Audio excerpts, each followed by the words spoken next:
राज्यर 30 जिला और 314 ब्लॉक अंतर्गत प्रायतः 35,000 ऊर्ध बीएडी भाई भौणी मानू नहीं आम संगठन तार वृद्धि कर आमे समग्र राज्य को 5टी जोन में विभक्त करी प्रत्येक जोन में 6टी जिला को जोड़ी विभिन्न दायित्व रे वरिष्ठ और अनुभवी साथी मानन को नेतृत्व प्रदान करी सांगठनिक कार्यक्रम को व्यापक और उद्यमंत कराइबा निमंते निरंतर प्रयास जारी रखिबा सहित बीएडी यूनियन ओडिशा नाम रे प्रत्येक जिले रे व्हाट्सएप ग्रुप खोली विभिन्न समय विभिन्न स्थान रे सभा और प्रशिक्षण कार्यक्रम करबा सहित निरंतर बहुमुखी सहायता संगठन को शक्तिशाली करूछु। एटारे उल्लेख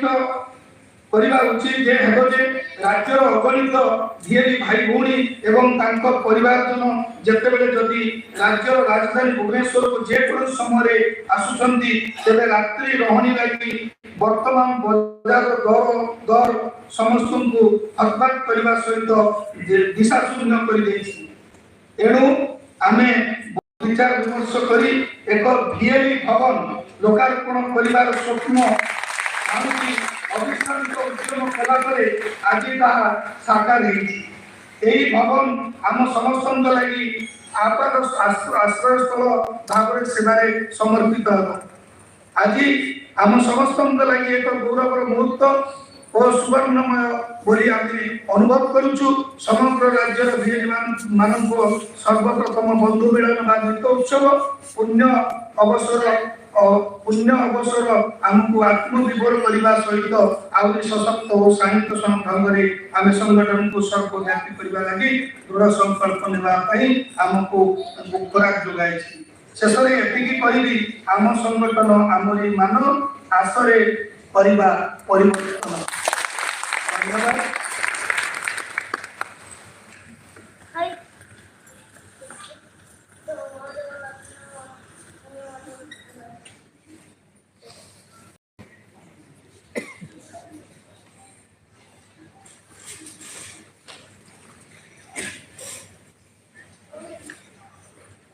धन्यवाद। खूब सुंदर भाव प्रदान कले। वर्तमान संग्राम केशरी सामंतराय संस्थार सभापति अनुरोध करी से रखिले से पर्यंत आम सहित आसी मंत्री महोदय उपस्थित हे नाहांती आम कार्यक्रम व्यतिक्रम करूँ तेना दुखित। माँ माटी छुई शपथ नेबारे आसी बेल एकतार मंत्र कवि को देबारे करिबा जनमंगल आमे परिवर्तन दल आमे परिवर्तन बंधुगण एबे समय आसी आउ पदे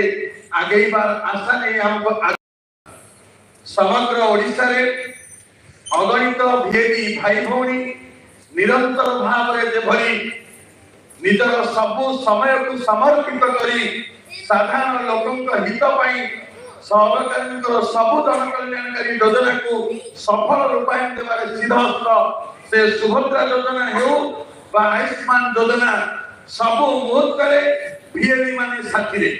बंधुगण समग्र ओडिशा रे 35,000 रु ऊर्ध्व बीएडी भाई भौणी निरंतर भाव रे निज संबल को विनियोग करी जो भली भाव रे समाजर परिवर्तन रे एक बड़ अंश पालटी से अंशीदार को नहीं बीएडी यूनियन ओडिशा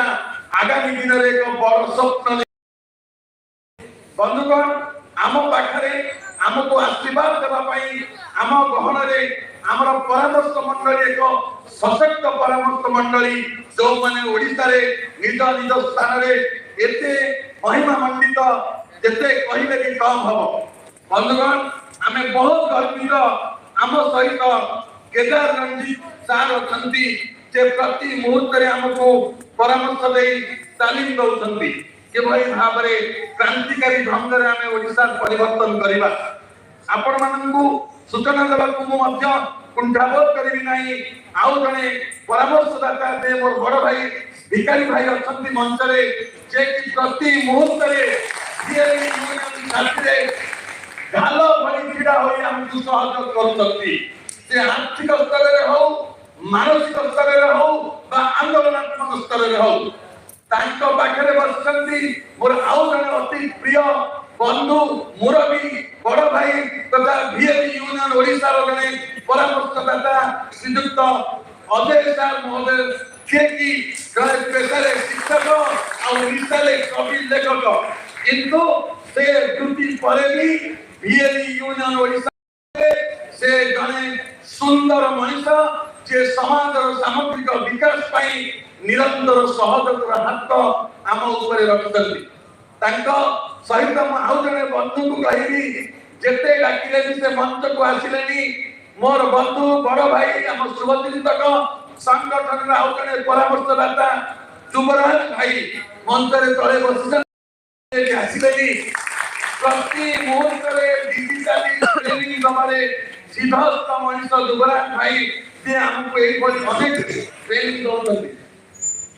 एवं आपण माने एकता मध्य जानती से पेशारे जने चार्टर्ड अकाउंटेंट एवं आउ जने बंधु मोर बड़ भाई जहांको सहित दीर्घ दिन समग्र भारत रे काम करिवार सुযোগ पाइकी विजय प्रधान महोदय जे मोर बड़ भाई मंच रे अछंती एकता परिषदर नाम सुनिबे आपण माने समग्र विश्व रे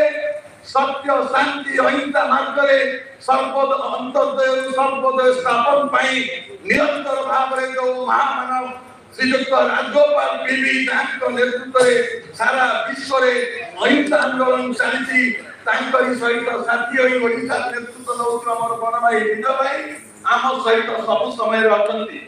एभली एक गौरव मुहूर्त रे 3-4 दिन तळे मोर साथी मोर बड़ भाई मनोरंजन भाई को जगु आम गहन रे आज जो बुल्लू भाई मनोरंजन महापात्र महोदय अछंती ए संगठन मूल आधार भाव रे से संकल्प नै हमको जो सहयोग हाथ बढ़ाइछंती ताहा कहबा मध्य मो पाके बहुत कम हबो बंधुगण एबे जेतिकी सूचना अछि माननीय मंत्री प्रायत पहुंचले मो मोर कथा कहि निराश होती विषय किछि कहबार नै से गोटिए लाइन कहली एबे आउ बेला नहीं पछेबार आशा